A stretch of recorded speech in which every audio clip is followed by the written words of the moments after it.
chainers, wherever you are in the world. This is Sarah Barnes-Humphrey with you today.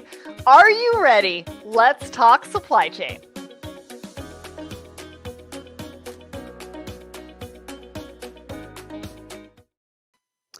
Hello, everyone, and welcome to Thoughts and Coffee. My name is Sarah Barnes-Humphrey. I am the founder and host of Let's Talk Supply Chain, the Blended Podcast, and the founder of the Blended Pledge. And we've got a very exciting show for you today. We've got Susan and Janet here to talk about Breakbulk, which is coming up in just a few weeks, and you're going to want to know why you want to be there.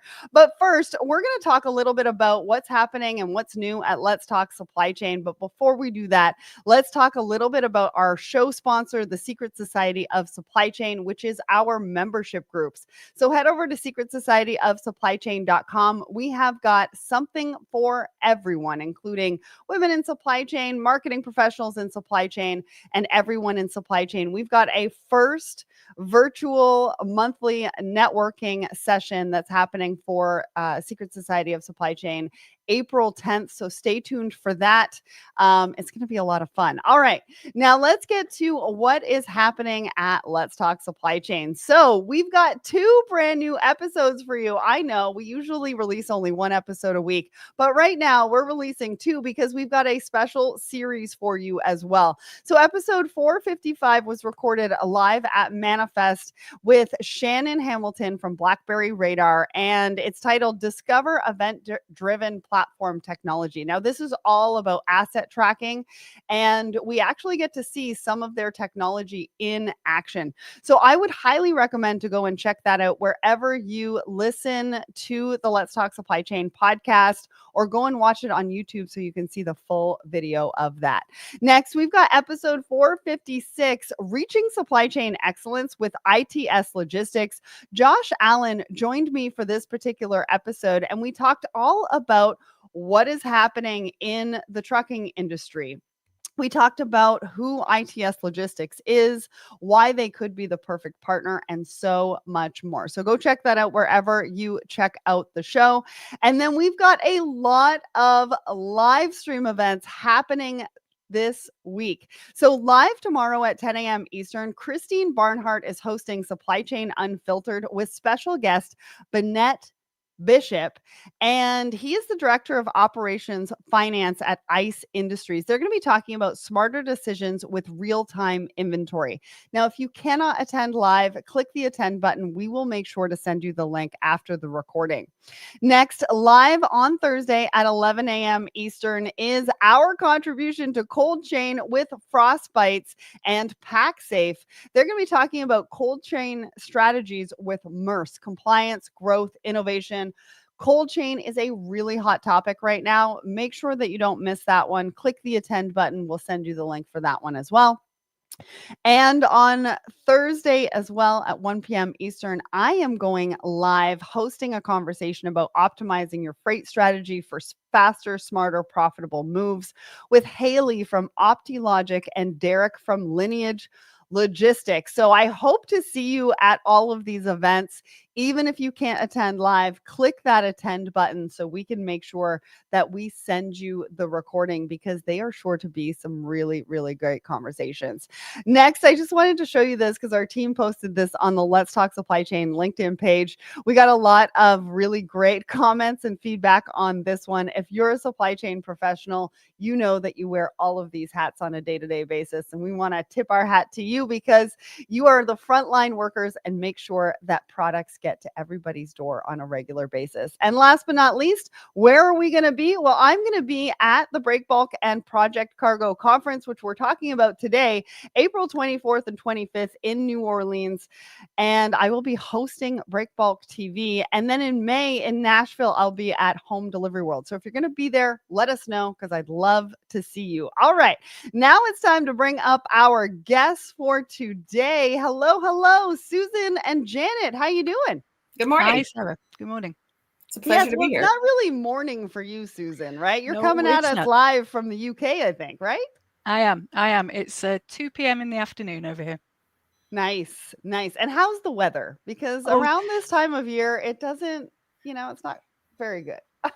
Don't get me started. Don't get me started. So I have literally just taken off my gloves because I didn't think it was the right thing to have on a podcast with you.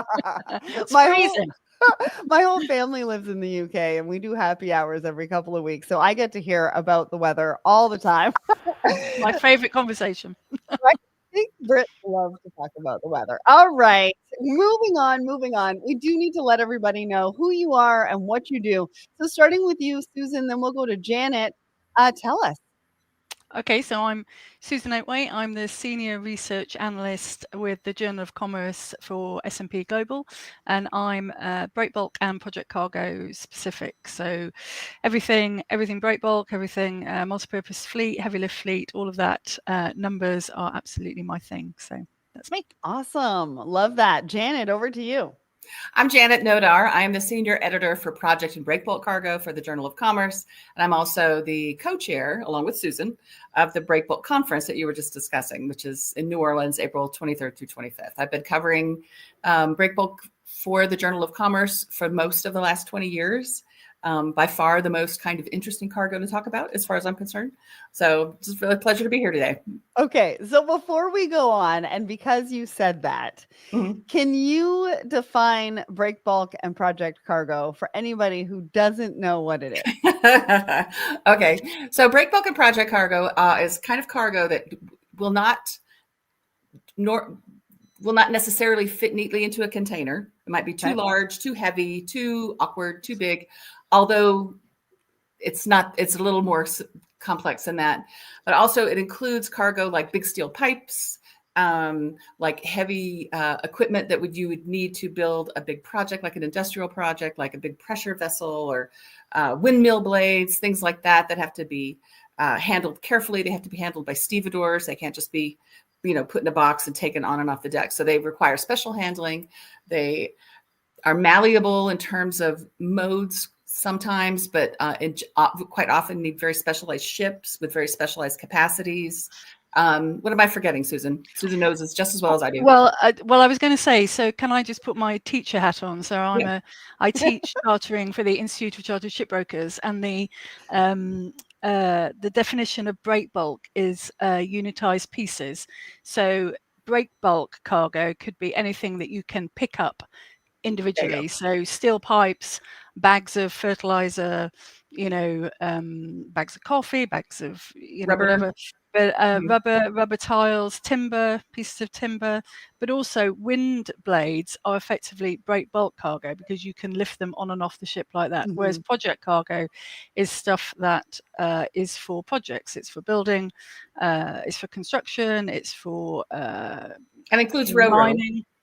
And it includes, yes, and so the thing to remember is that Breakbulk and Project Cargo talks about the commodities, whereas the mode of transport is different. So container carriers can carry Breakbulk and Project Cargo. Multipurpose ships can carry Breakbulk and Project Cargo. Ro-Ro can carry Project Cargo, and that's what Janet means when she says malleable. They are mode malleable because you can take in all those. They tend to float to where there's capacity available and where they're depending on costs and port calls and things like that. And roll on, roll off. So when they say row, it means roll on, roll off. So it's a vehicle that can roll on and roll off.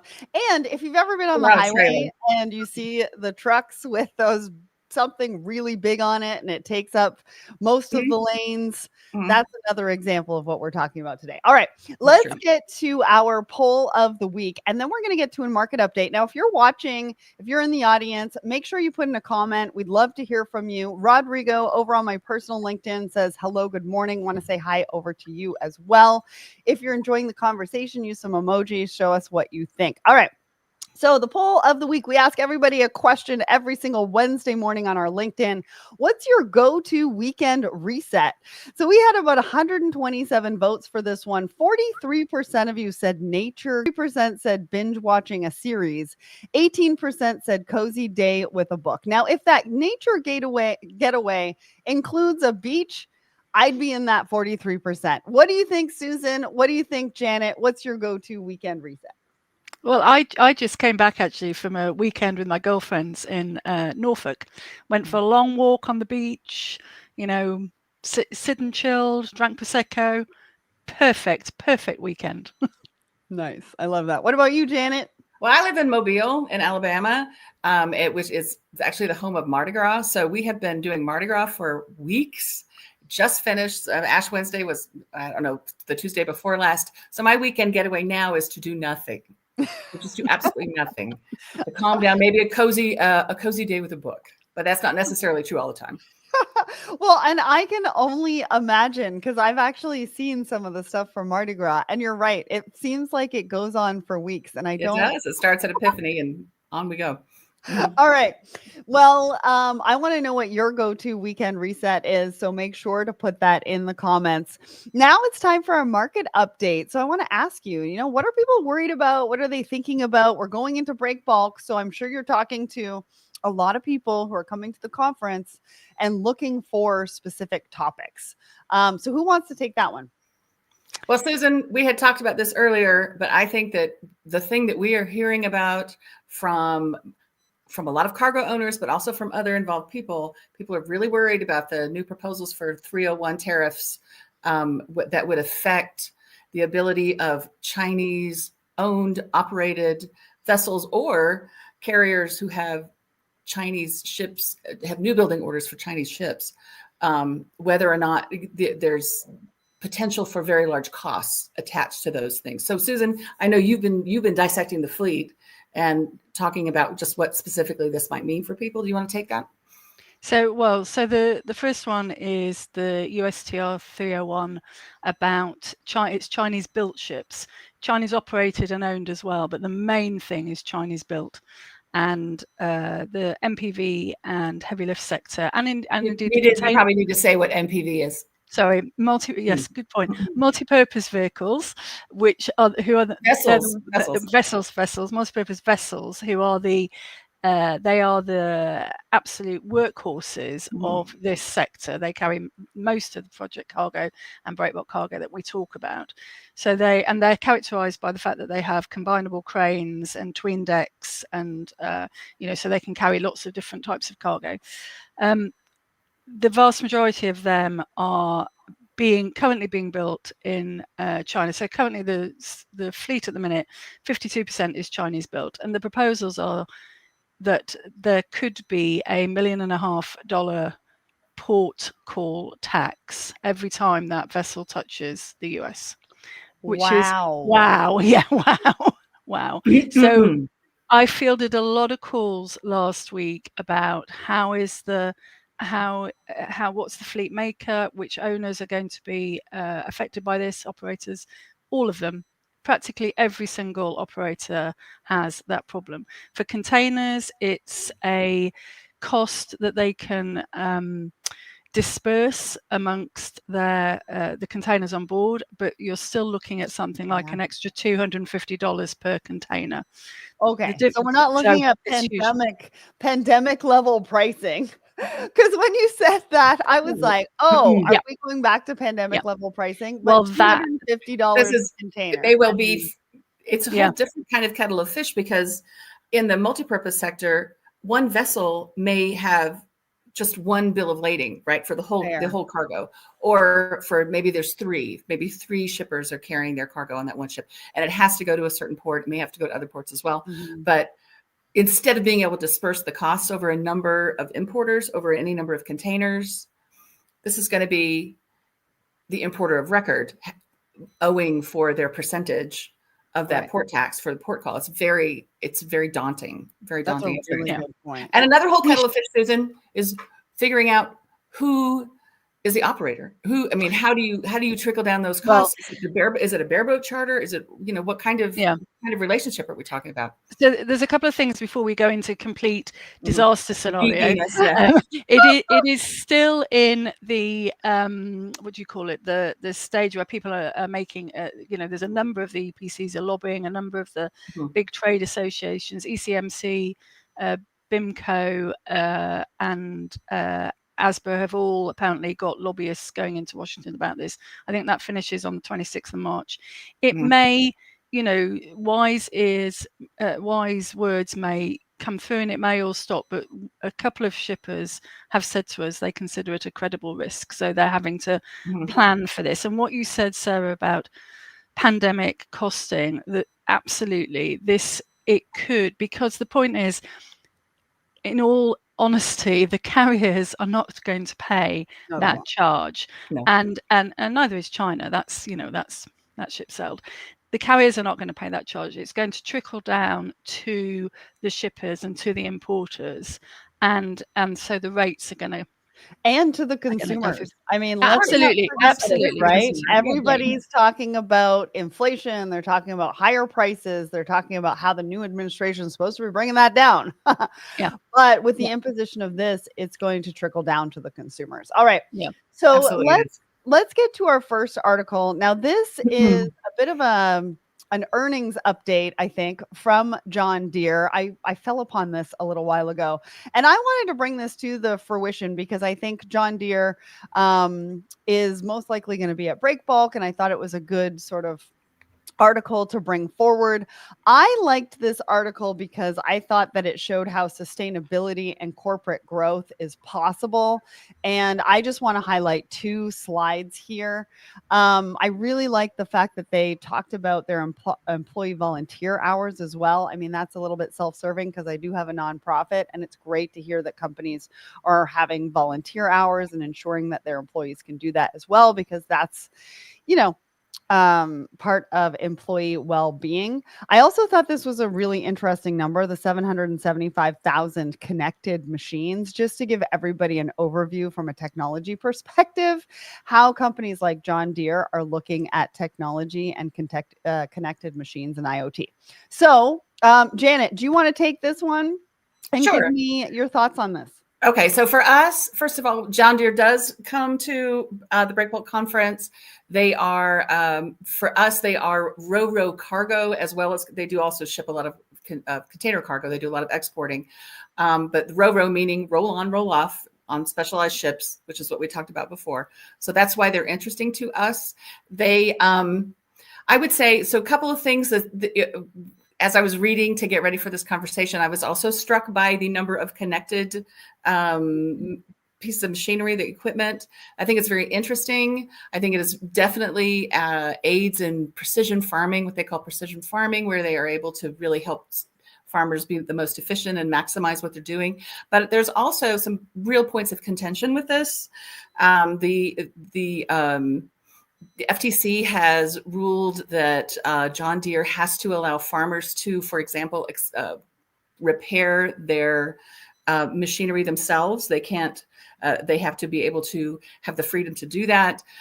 There were restrictions. And I apologize for not being super well read on this. I just had a little bit of time.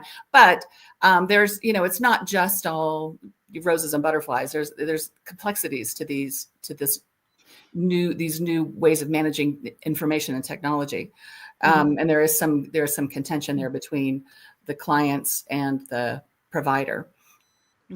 Also, there's another couple things is although John Deere does not appear to be very interested, they're about the tariff costs on their imports that they're importing into the United States. They for their manufacturing aspect, the manufacturing side of what they're doing, they supply a lot of their supply chain comes from the U.S., but they do export a lot, and they could be affected by retaliatory tariffs if those come into play. Also, their clients are farmers for their agricultural equipment, right? And those farmers are really waiting to see what's going to happen with the tariffs and the retaliatory tariffs that may be in play. There's a lot to play out before we really know what the situation is going to be like. Well, and I think there's a lot to unpack with this particular article. There's a lot of pages. I would highly recommend people go and check it out. There's some interesting numbers in there. But this is pre-tariff.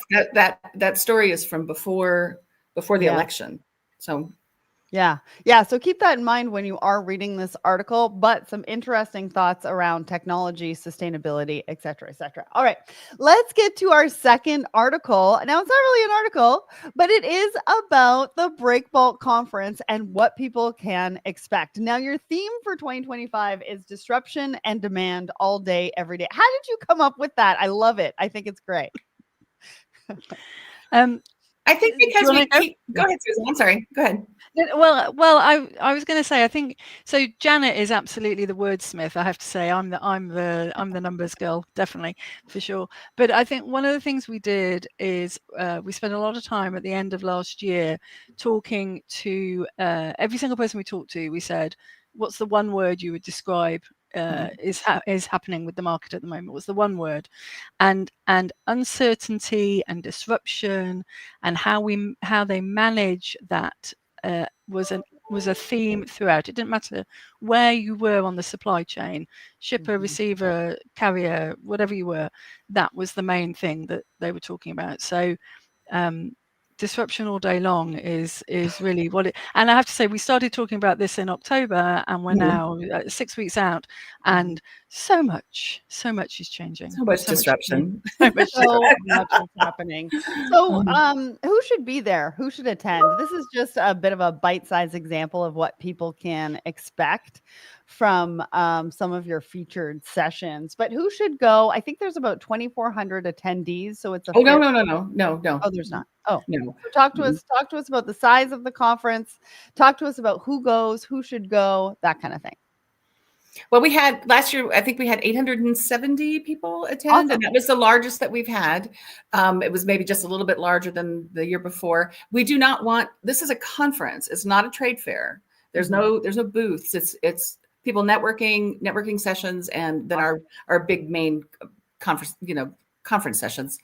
And so it is an intimate event.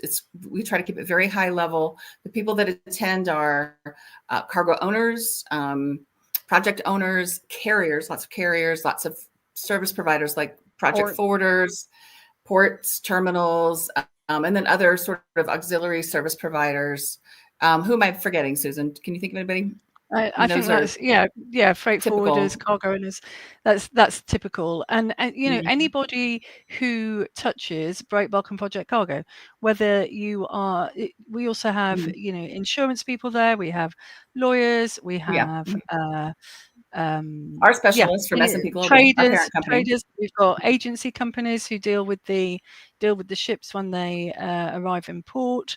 It's anybody who touches Breakbulk Cargo because the agenda covers all of that. It covers, yes, we are going to talk about tariffs and USTR geopolitical risk, and we're going to talk about all geopolitical risk is the main thing, the main keynotes, but we're also going to talk about supply chain risk. We're going to talk about the fleet. We're going to talk about and you should mention, Janet, we're going to talk about tariffs. Have we said that once? I think we should say it again. We're going to talk about tariffs.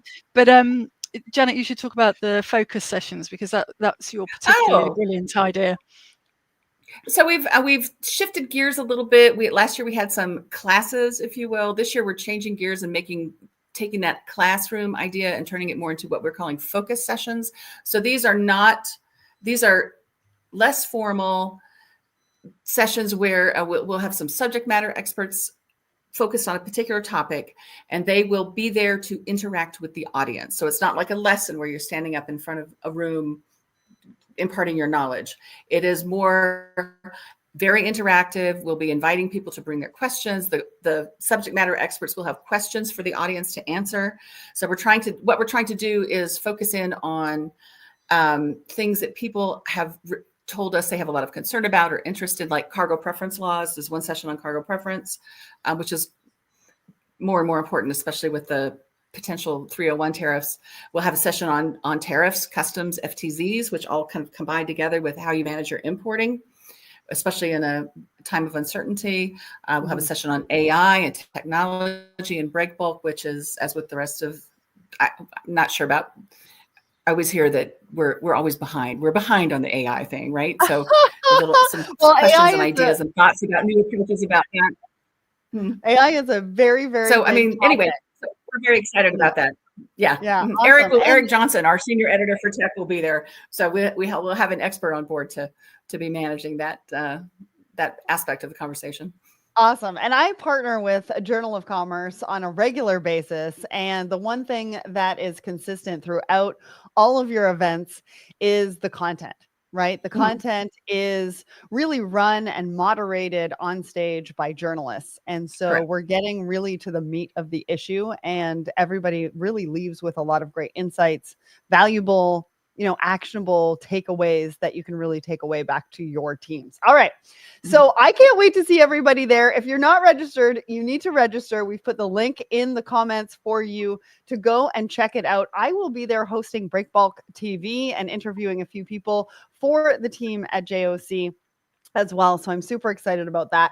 All right, we've got a couple of minutes left, and I do want to get to the matcha story because I know this is on everybody's mind, especially those who drink matcha. And I'll tell you, the afternoon of a conference, I like a good green tea matcha latte with coconut milk. So when I saw the matcha shortage, and this kind of goes with the theme for Breakbulk because disruption and demand, the matcha shortage is because of global demand. Now, if you want to look at this article, a couple of key takeaways that I took away from this was that the shortage is due to global demand because a lot of matcha is put together or farmed on small family-owned farms.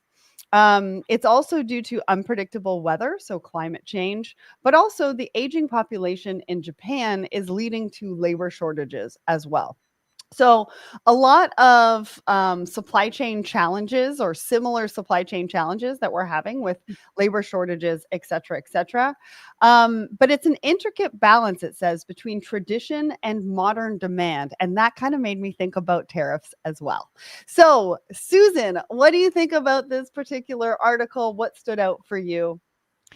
Well, the thing about matcha is it's not quite in our wheelhouse because it's from my reading, I think it's containerized air freight largely when it goes backwards and forwards. I have to say also in the UK, we haven't quite got the matcha trend yet. Paul Hollywood doesn't like it, so we don't even put it in our cakes, for Bake Off. It's not quite here. But you're absolutely right. I think the supply chain commentary is global. I think the demand, and especially if as trade lanes could change with the tariffs that are currently being put in force, both the tariffs that are coming out of the US and the retaliatory tariffs going backwards.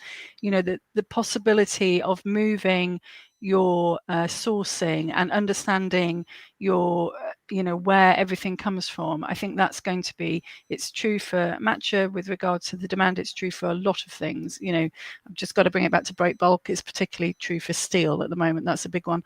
But I also think the whole capacity issue, as in, is there the demand for it? Is there then the capacity to ship that demand, whether it's by air or sea? That's a global issue at the moment. And also, is there warehousing? Is there trucking availability? All those things are, to be honest, the commodity itself is almost immaterial. I mean, I agree with you. I read it and I thought, what I really liked was the whole individual homegrown, how they talk about sustainability and bringing it forward. And you don't get that so much in the larger Breakbulk commodities. But I think the supply chain issues are going to be are global, and they're going to affect all of us, and equally whether it's coming into the US or indeed anywhere else, to be honest, at the moment. Yeah, and it brings, I think, to light for a lot of consumers and people that don't think about supply chain on a day-to-day basis as to what small farming or capsule collections, what it means when we decide that something is very popular and we go all into it, but it could be intricate. It could have some craftsmanship behind it, which means that it's going to take some time to get to us. And I think about also the cream cheese shortage during the pandemic and how everybody realized that they wouldn't have cream cheese for their bagels. And that was a big deal. But really, at the end of the day, these are all supply chain issues, and it helps us bring supply chain, breakbulk, project cargo, everything to do with supply chain to the forefront and really boil it down to the consumer level where they understand how important it is, the work that we do in this industry. And I think, really that at the end of the day, that's something to be celebrated. Yeah. All right. Well, we're at the end of the show. Janet and Susan, thank you so much for joining me here today. Next week, I'm going to have Akshay from Terminal 49 join me as our guest, and we're going to be talking about all sorts of stuff. But for everybody in the audience, thanks for joining us today. And again, Susan and Janet, thanks for joining me on Thoughts and Coffee today. Thank you so Thanks much. so much. Thank you.